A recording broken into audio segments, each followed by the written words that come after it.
Nanjengoko inyenyisiwe imiqathango yale nkqubo yokumiswa ngxi kweentshukumo yabekwa kuLEVEL 4, kuyaxhalabisa ukungathotyelwa kwale miqathango luluntu kweli. Imeko ibuyel'esiqhelweni naseMbombela kwiphondo laseMpumalanga, ayingabo bonke abantu abathobela imiqathango kwilinge lokuthintela ukunwenwa kwentsholongwane ye-corona.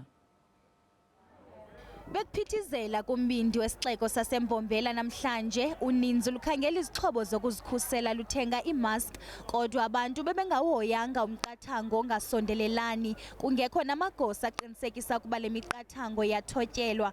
Bambi banenkxalabo ngokhuseleko lwabo.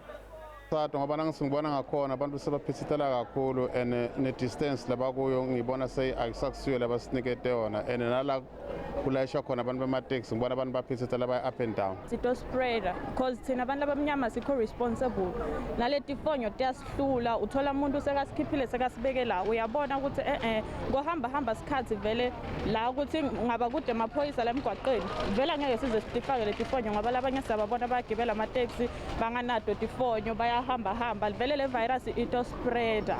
Ukanti bekugcwele nakwiirenki zeeteksi nanjengoko kuvulwe ithuba lokuba abantu bakwazi ukugoduka baye kumakhaya abo, bambi bebuyela emisebenzini kumaphondo ohlukeneyo.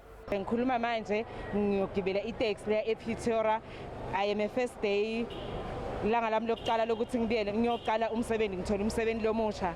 Shothi ngiva ngi-right ngalesikhathi samanje because I have isikhathi sokuthi ngikwazi ukuthi ngiphindele la ngihlala khona ePretoria. Sibuyela emsebenzini and ngi-happy, ngoba ngivilekile, ngizoba right, ngijabule kakhulu ukuthi ngibuyele emsebenzini. Nanjengoko uninzi lweevenkile zisavaliwe, osomashishini bakhangela ndlela zimbi zokuziphilisa kwaye iimask zidingeka kakhulu ngeli xesha. Abasomashishini bazibonele ithuba lokugxotha ikati eziko. Mina ngithunga impahla la phakathi edorobheni nasport. Ngoba due to the lockdown president la announced ngibona ukuthi ngithathe leli thuba ngithunga ama-mask ngibe ngitowathengisela umphakathi ukuze sonke sikhone ukuba safe.